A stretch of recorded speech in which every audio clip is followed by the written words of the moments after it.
மாவட்ட மாணவர் அணி தலைவர். 5 ஆண்டு காலம் அந்த அம்மாவை பார்ப்பது, தலையை காட்டுவது, ஜெயா டிவியில் அரசியல் செய்வது, இதுதான் இவருடைய அரசியல் அதிமுகவுக்குள்ள என்ட்ரியாக.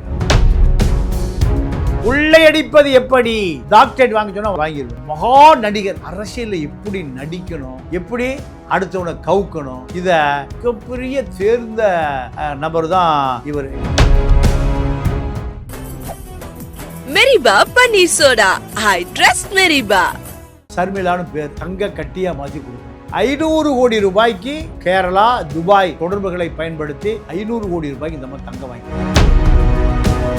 கொச்சி சிபிஐ அலுவலகத்தில் சம்மன் வந்து கொச்சி போறாரு விஜயபாஸ்கர். போயிட்டு சொல்லிட்டாரு, தங்கம் வாங்கி கொடுத்ததெல்லாம் பொய்யுங்க, ஒண்ணுமே இல்லை. அந்த அம்மாவுக்கு எனக்கு பாலியல் ரீதியான தொடர்பு. ஐடிசி பார்க்கில் நான் 1 வருஷம் அந்த அம்மாவை என்னுடைய பாலியல் தேவைகளுக்காகத்தான் வச்சிருந்தேன்.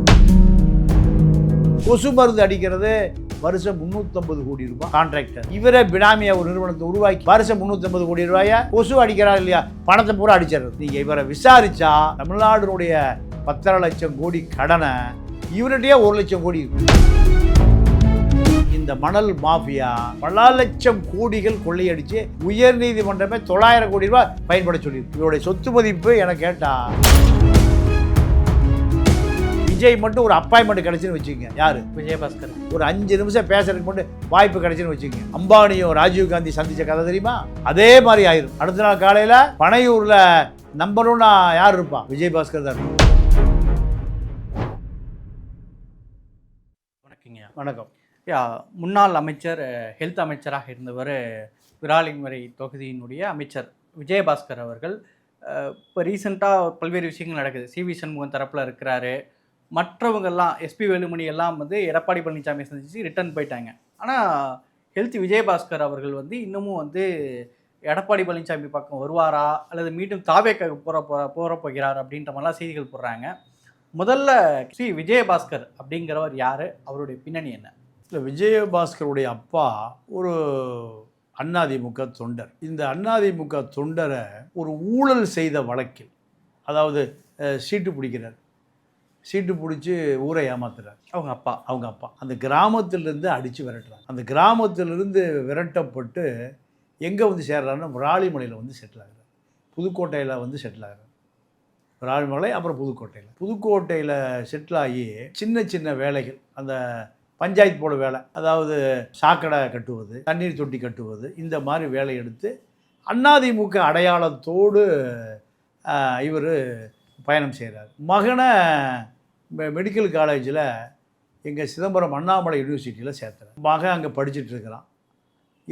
படித்து கொண்டு இருக்கிற பொழுது ஜெயலலிதா அண்ணாமலை யூனிவர்சிட்டிக்கு ஒரு விசிட் அடிக்கிறாங்க. இதெல்லாம் எப்போன்னா நீங்கள் 2000 அப்படி வருகிற பொழுது 9 வகை நவதானியங்கள், அதாவது அரிசி, பருப்பு, உளுந்து, தோரம்பருப்பு, இப்படி எல்லாம் அந்த 9 வகை கம்பு, கேழ்வரகு, சோளம், இதில் ஜெயலலிதாவுடைய படத்தை கோலமாக வரைஞ்சி வைக்கிறார். யார்? விஜயபாஸ்கர். அப்போது மருத்துவக் கல்லூரி மாணவர். இதை ஜெயலலிதா பார்த்து காரில் வர்றாங்க, பார்க்குறாங்க. அப்போ இது யார் வரைஞ்சதுன்னு கேட்குறாங்க. இது மாதிரி இங்கே ஒரு மாணவன் விஜயபாஸ்கர், அப்படியே நல்லா ஆர்வமாக செஞ்சுருக்கான பையன், என்னை வந்து பார்க்க சொல்லுங்கள் மெட்ராஸ்லேன்ட்டு அந்த அம்மா போயிடுறாங்க. இதுதான் இவருக்கு அதிமுகவுக்குமான தொடர்பு உறுதியான நாள். ஒரு நண்பனுடைய காரை வாங்கிட்டு அந்த அம்மா பின்னாடியே போகிறார். அம்மா வர சொல்லிடுச்சு. அப்போது பின்னாடியே போகிறார். அப்போ அந்த அம்மா முதலமைச்சர். 2001, 2006 போன உன்னையும் பார்த்து பேசிட்டு மாவட்ட மாணவர் அணி தலைவர் பொறுப்பை கொடுத்து திருப்பி வரும்போது மாவட்ட மாணவர் அணி தலைவராக வர்றார். வந்த பிறகு அதிமுக அரசியலில் மாவட்ட அரசியல் பண்ண ஆரம்பித்தார். 2006 தேர்தலில் மெடிக்கல் முடிச்சிட்டாரு. அந்த அம்மா சீட்டு கொடுக்குது, ஜெயிச்சு எம்எல்ஏ ஆயிடுறாரு. அந்த முறை ஆட்சி வரல, ஆட்சி தோற்று போகுது, திமுக ஜெயிக்குது. அப்போ அந்த 5 ஆண்டு காலம் அந்த அம்மாவை பார்ப்பது, தலையை காட்டுவது, ஜெயா டிவியில் அரசியல் செய்வது, இவர் கரெக்டாக ஜெயா டிவி பிடிச்சி வச்சுக்கிறார். இதுதான் இவருடைய அரசியல் அதிமுகவுக்குள்ள என்ட்ரி ஆகிறார். 2011 மறுபடியும் சீட்டு கொடுக்குது, ஜெயிச்சிடுறாரு. ஜெயிச்ச பிறகு இவருக்கு மந்திரி பதவியெலாம் இல்லை. அப்போ என்ன பண்ணுறாரு, ஒரு தமிழாசிரியர், இன்றைக்கி அவர் பெரிய பல்கலைக்கழகம் வச்சுருக்கார், தங்கமூர்த்தின்னு பேர். தங்கமூர்த்திகிட்ட அப்போ விஜயகாந்த் ஜெயலலிதாவுக்குமான ஒரு பெரிய கருத்து வேறுபாடு ஓடிட்டு. அப்போ விஜயகாந்தை பற்றி பட்டாசோடு சேர்த்து, விஜயகாந்த் பட்டாசு புஷ்வானம் விட்டா அது புஷ்ஷுன்னு போயிடும், சங்கு சக்கரம் விட்டா அது திஷ்ன்னு போயிடும், சரவெடி விட்டால் அது வெடிக்காது, இப்படிலாம் சொன்னால் அந்த அம்மா சந்தோஷப்படுது. அப்போ தான் விஜய் பாஸ்கரை ஞாபகம் வச்சு அடுத்த வாரமே இந்த ஆள் ஹெல்த் மினிஸ்டர். இப்படி சுகாதாரத்துறை அமைச்சராக நவதானிய கோலம் போட்டு மாணவர் அணி மாவட்ட செயலாளர். விஜயகாந்த் புஷ்வானம் புஷ்ஷுன்னு போயிடும். இப்படி ஒரு அடுக்கு மொழி, ஒவ்வொரு பட்டாசுக்கும் விஜயகாந்தை. அப்போ விஜயகாந்த் சட்டசபையில் இருக்கார், விஜயகாந்த் சரவெடி வெடிக்காது, இப்படியெல்லாம் சொன்ன பிறகு தான் அந்த அம்மா அவரை அமைச்சராக்குது. அமைச்சராக்கிய பிறகு முதல் வேலையை என்ன பண்ணுறாரு, 10 பிஏக்களை நியமிக்கிறார். இந்த 10 பிஏக்கள் எனக்கு தெரிஞ்சு அந்த காலத்தில் ஓபிஎஸ்கிட்ட இருந்த ஒரு பிஏ பேர் வேண்டாம், போய் 2ஆவது நாள் திரும்பி வந்துட்டார். அப்போ நாங்களாம் அப்போ தலைமைச் செயலகத்தில் காலையிலேருந்து ராத்திரி வரைக்கும் இருப்பேன். அப்போ கேட்கும்போது சொன்னார், எனக்கெல்லாம் பழிபாவமெல்லாம் என்னால் செய்ய முடியாது, ஏன் உயிர்காக்கும் மருந்தில் தினம் கோடி ரூபா கொள்ளையடிச்சு கேட்குறாரு, நான் இது எப்படி செய்ய முடியும்?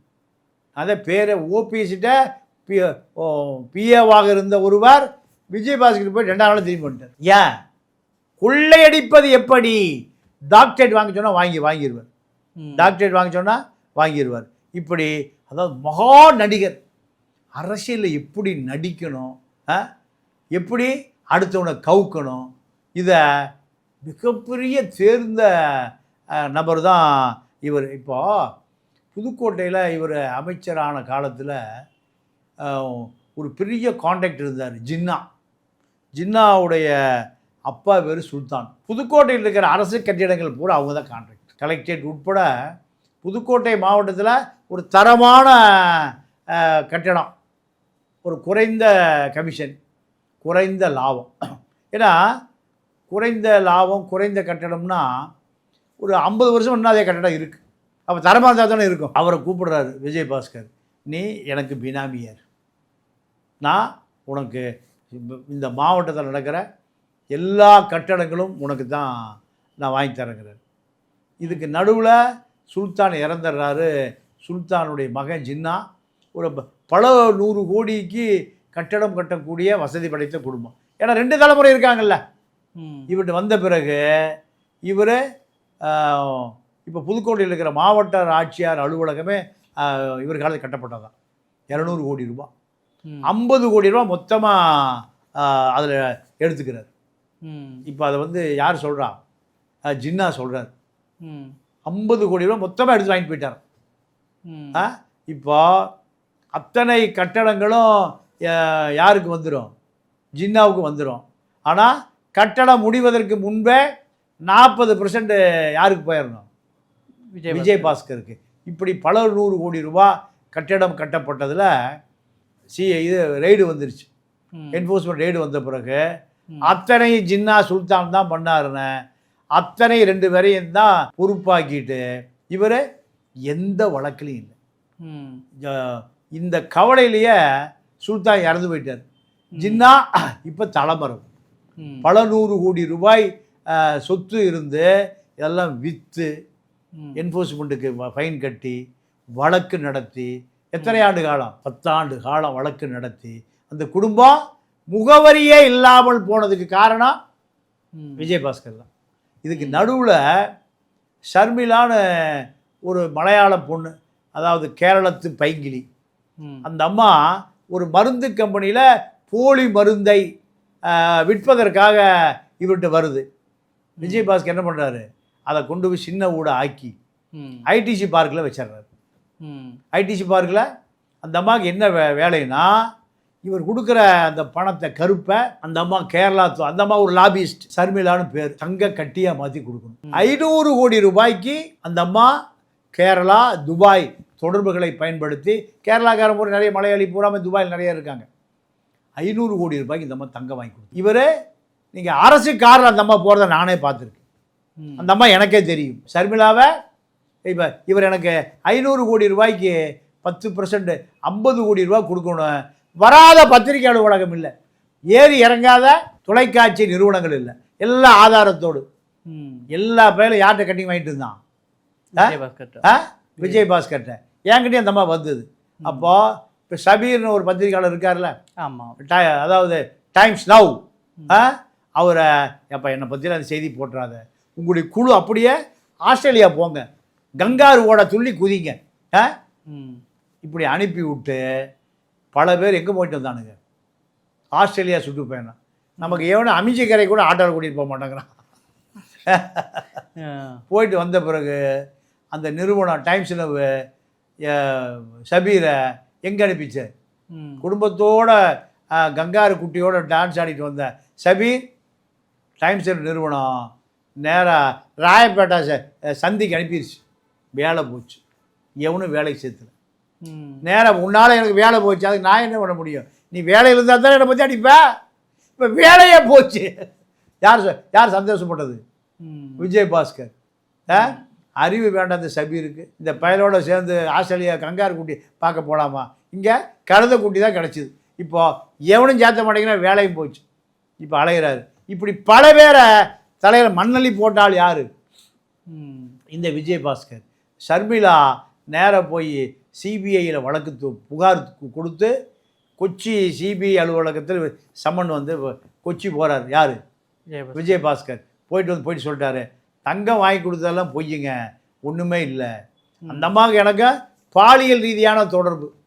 ஐடிசி பார்க்கில் நான் 1 வருஷம் அந்த அம்மாவை என்னுடைய பாலியல் தேவைகளுக்காகத்தான் வச்சுருந்தேன். எனக்கு அந்த அம்மா தங்கம்லாம் 500 ரூபா தங்கம்லாம் வாங்கி கொடுக்கல. எங்களுக்கு தங்கம் இல்லை. சிபிஐ டெல்லி இன்ஃப்ளூயன்ஸை பயன்படுத்தி சிபிஐயை அந்த வழக்கை முடித்து வெளிவந்துட்டேன். இந்த நபர் இவ்வளவு இன்ஃப்ளூயன்ஸுக்கு என்ன காரணம்னா, கங்கையை சுத்தப்படுத்துகிற ஒரு திட்டம் இருக்கா, அமித்ஷாவுடைய நேரடி கட்டுப்பாடு.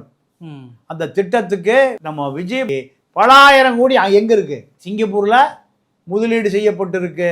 ஒருத்தர் பொண்டாட்டி ஆகி அங்கே அந்த அம்மா பேரில் பல லட்சம் கோடி. எந்த கருப்பு பணத்தை அங்கே கொண்டு போய் சேர்த்தாலும் சரி, அங்கே வெள்ளையாக்கிடலாம். சிங்கப்பூர், துபாய், லண்டன் போன்ற நாடுகளில் இதுதான் தொழில.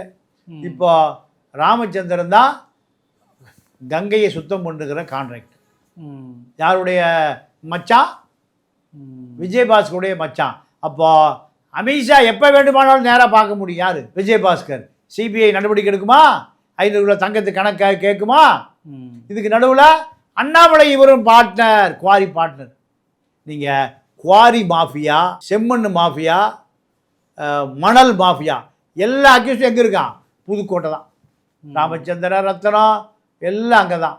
அப்போது இந்த மணல் மாஃபியா பல லட்சம் கோடிகள் கொள்ளையடித்து உயர் நீதிமன்றமே 900 கோடி ரூபா பயன்பட சொல்லியிருக்கு. இதோடைய சொத்து மதிப்பு என கேட்டால் குறைஞ்சது 1 லட்சம் கோடி. 1 லட்சம் கோடி. நீங்கள் இப்போ திமுக கவர்மெண்ட் உமாநாத்னு ஒரு மனிதாபிமான ஒரு ஐஏஎஸ் அதிகாரி இருந்தார். அவர் ஏடிஎம்கே கவர்மெண்ட்டில் ஹெல்த்து அதாவது மருந்து மாத்திரை பர்ச்சேஸ் பண்ணுற அதிகாரி போய் உட்கார்ந்த உடனேயும் இக்மோரில் இருக்க அந்த ஆஃபீஸ் 2 அதிகாரிகள் கூப்பிட்டாராம். நீங்கள் 2 பேரும் விஜய் பாஸ்கருக்கு பினாமிகள்.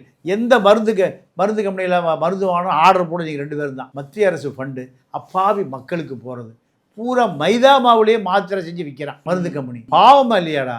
உங்கள் குடும்பம் குழந்தையெல்லாம் விளங்குமா? நாசமாக போயிருண்டா. 2 பேர் மரியாதையாக இங்கேருந்து காலி பண்ணிவிட்டு ஒருவர் ஸ்டான்லி மரியாதை போய் ஜாயின் பண்ணுங்க. பாவத்தை செய்யாதீங்க.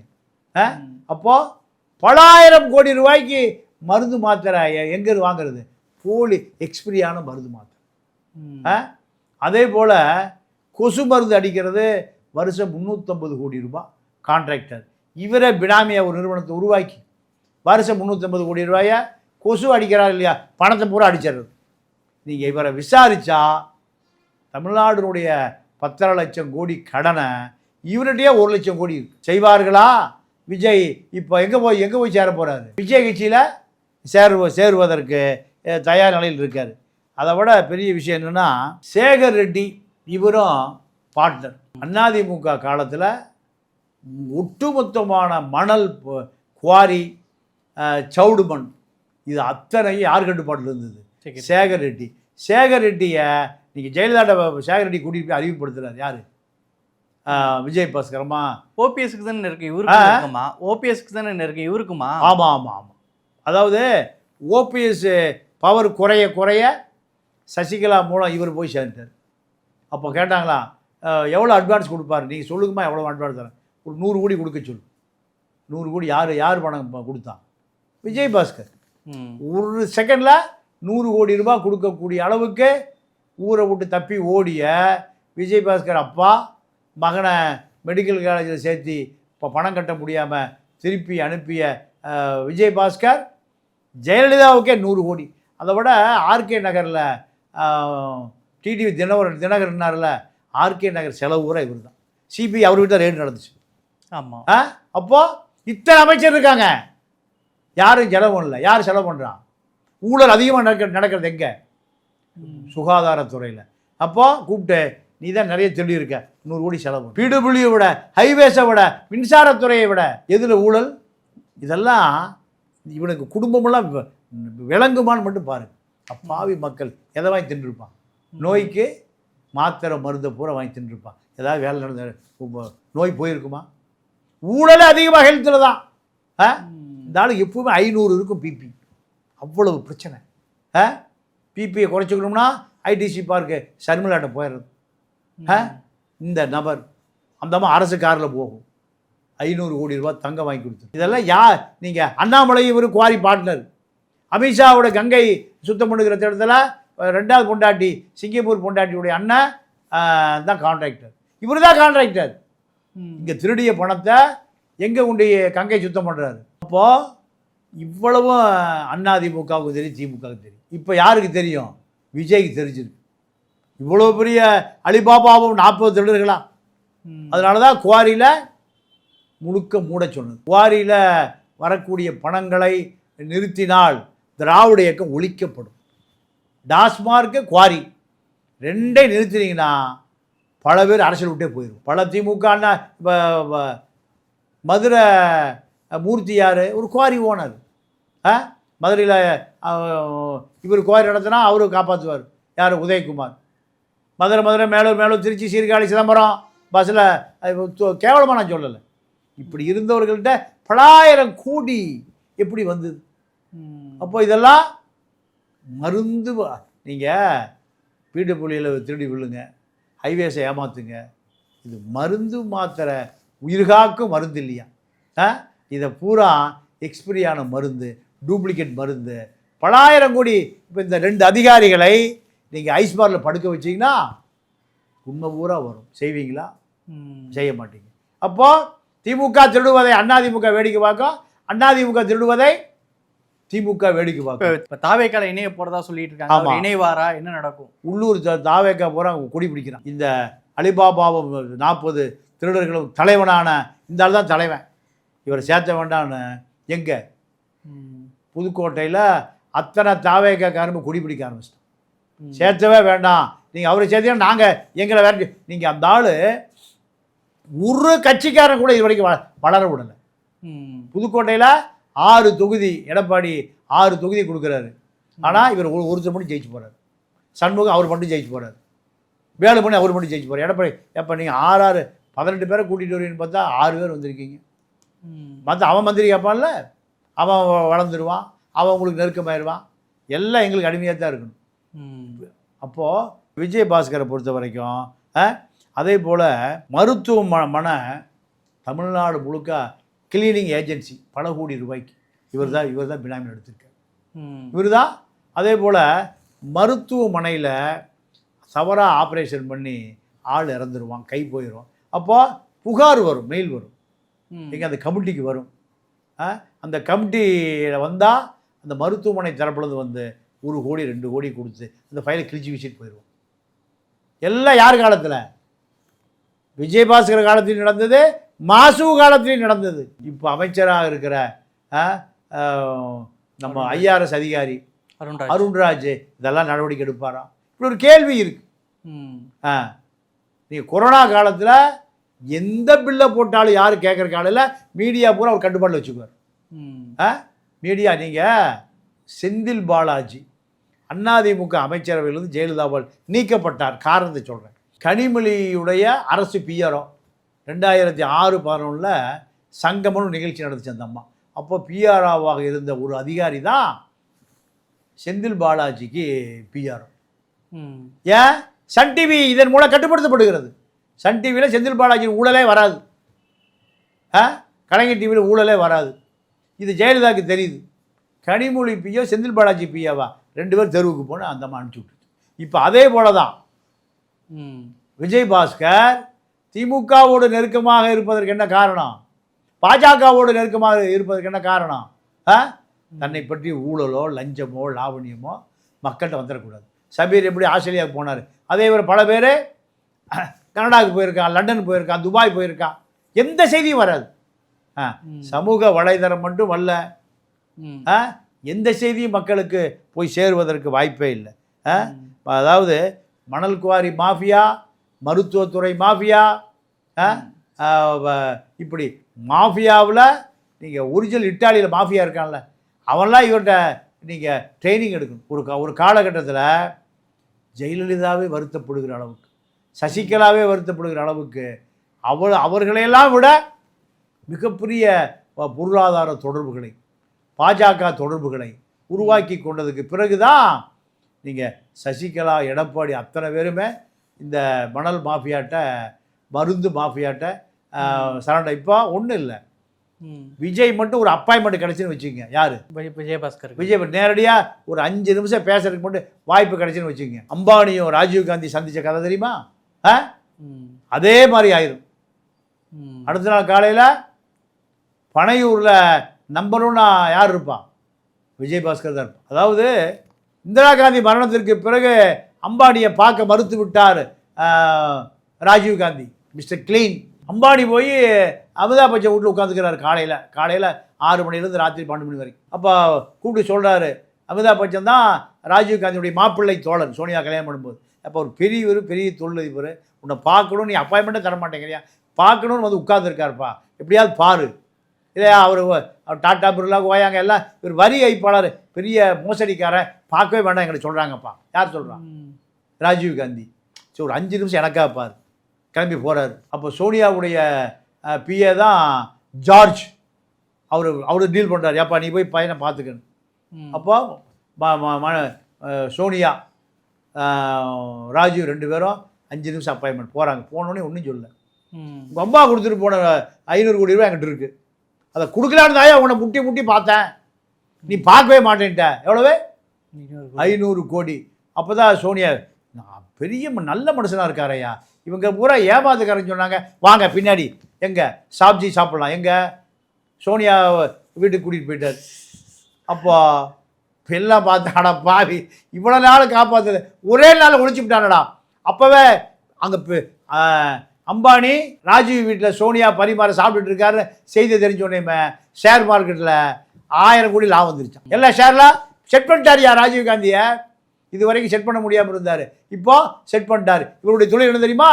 ஒரு பொருளை மார்க்கெட்டில் தயார் பண்ணி விட்டதாக அம்பானி என்ன பண்ணுவான், ஸ்டாக் முடிஞ்சு வச்சுட்டுருவான் ஒரு 1000 கோடி ரூபா பொருளை. அப்போது 1000 கோடி ரூபா பொருள் 2000 கோடிக்கு போகும். அப்போ மார்க்கெட்டில் விட்டு 1000 கோடி பிளாக்கு, 1000 கோடி ஒயிட். இதுதான் அவருடைய தொழில். யாராவது பிடிக்க முடியுமா அவரை? அதாவது பாலிஸ்டர் மாஃபியா, ஒரு ஆஸ்திரேலியாக்கார புத்தகம் எழுதுனா, தப்பி ஓடியே போயிட்டு அந்த நாட்டை விட்டு, பல வழக்கு. இப்படி அதே ஆள் தான் யார்? விஜயபாஸ்கர். மிகப்பெரிய மணல் மாஃபியா, மருத்துவத்துறை மாஃபியா. இப்படி உமாநாத்தை போன்ற, உமாநாத் எம்பிபிஎஸ் டாக்டர், அதனால் எங்கெங்கே போலி மருந்து, எது போலி மாதிரி அவரே கண்டுபிடிச்சிட்டார். தொலைச்சி எல்லா பயிலையும் ஓடி போன முறைக்கு தான் அந்த டாக்டர்லாம் ஓடியே போனான். இப்படி இவ்வளோ பெரிய இந்த மாஃபியா இப்போ எங்கே வரப்போகிறாரு? தாவேக்காக்கு வரப்போகிறாரு. நீங்கள் 5 நிமிஷம் அப்பாயின்மெண்ட் கொடுத்தாருன்னா சாப்ஜி சாப்பிட அங்கேயே செட்டில் ஆயிடுவார். அப்புறம் ஆதவர்ஜுனா அப்பாயின்மெண்ட் யார்கிட்ட வாங்கணும்? விஜயபாஸ்கர்கிட்ட. அதனால் ஆதவர்ஜுனா இந்த மணல் மாஃபியா, மருத்துவ மாஃபியாட்ட உஷாராக இருக்க கற்றுக்கொள்ள வேண்டும். சரிங்க, பல்வேறு விஷயங்களை பகிர்ந்துட்டேன். கருத்துக்கு நடத்தும் நன்றி, வணக்கம். மெரிபா பன்னீர் சோடா. I trust மெரிபா.